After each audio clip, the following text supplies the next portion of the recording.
Sir down और पैसे cover cell phone సాక్షి video కనబడట్లేదు సార్ వీడియో కవర్ ఏ మొత్తం మీ ఆడియోలో వస్తాయి నా దగ్గర పైసలు వసూలు చేసి అంతా నన్ను లాజ్ చేసి ఇప్పుడు నాకు చేతులారా నేను అమ్మాయిని నమ్మి నేను అసలు భూమి లేకుండా ఏది లేకుండా అప్పుల పాలయ్యి వాళ్ళని నమ్మి అది చేసుకున్నా లాస్ట్కి నా మీద కేసు పెట్టి నన్ను చెప్పాలని చూస్తున్నారు.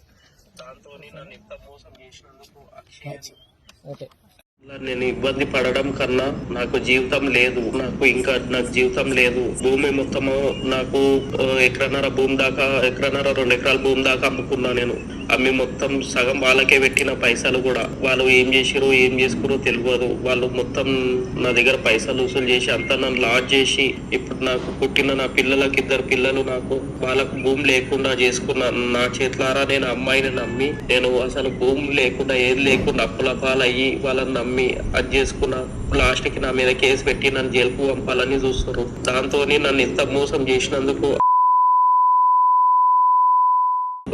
వాళ్ళ కుటుంబంలో వాళ్ళ నాన్నమ్మని వాళ్ళ అమ్మని ఎలాగైనా నేను చంపి నేను నా కుటుంబం ఏమైనా చేసుకొని చనిపోవాలని చెప్పేసి నిర్ణయించుకున్నా. దీంట్లో నా కుటుంబంది ఎలాంటి పాత్ర లేదు. నాదొక్కటి నా సొంత నిర్ణయం నేను తీసుకొని నేను ఈ రోజు నేను ఏదైనా వాళ్ళని చేసి నేను ఏమైనా చేసుకొని చనిపోవాలని నిర్ణయించుకున్నా. దయచేసి ఈ నాకు ఇంత వరకు రావడానికి కారణం వాళ్ళ కుటుంబం మరియు వాళ్ళ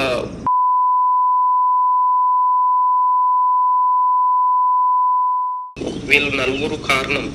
నా చావుకి వాళ్ళ చావుకి అందరికీ కారణం వీళ్ళే. కాబట్టి వీళ్ళ మీద మేము చనిపోతే వీళ్ళ మీద చర్యలు తీసుకోవాలని కోరుతున్నాను. ఇంకోటి ఒకవేళ నేను నా కుటుంబం చనిపోతే నాకు భూమి గుట్ట లేదు కాబట్టి ఎలాంటి నా తల్లిదండ్రులకు ఉన్న భూమిలో పెట్టొద్దని నన్ను మా కుటుంబం అందరు నలుగురిని అనాథల లాగా శ్మశాన వాటికల్లో మమ్మలను కాల్ చేయాలని తెలియజేస్తున్నాను. నాకు ఎలాంటి ఫ్యామిలీ మరియు ఎవ్వరూ లేరు. నేను చేసుకున్న తప్పుకు నేను పురుస్తున్నా.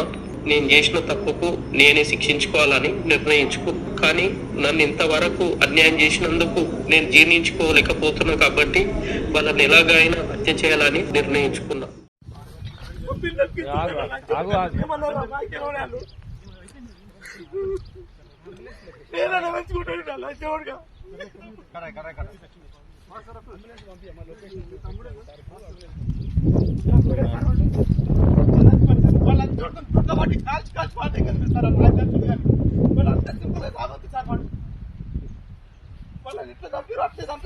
దుర్గబట్టి చంపేది ఉంది సార్. ఇంత ఛాన్స్ ఇచ్చారు లేకపోతే సార్ ఇంటి ప్రశాంతంగా చచ్చిపోయింది సార్. ప్రశాంతంగా చచ్చిపోయాడు లేకుంటే సార్ చాలా ఇంకా ఊరుకున్నా కళలో కూడా చచ్చిపోలేదు సార్. నా చూడాడు ఎంతమంది జీవితాలన్నీ నాశనం చేస్తున్నాడు. అప్పుడన్నా మందు అయినప్పుడు చచ్చిపోయినట్టు ఇదంతా లేకపోతుండే అసలు ఎవరికి ఏం తెలుసు.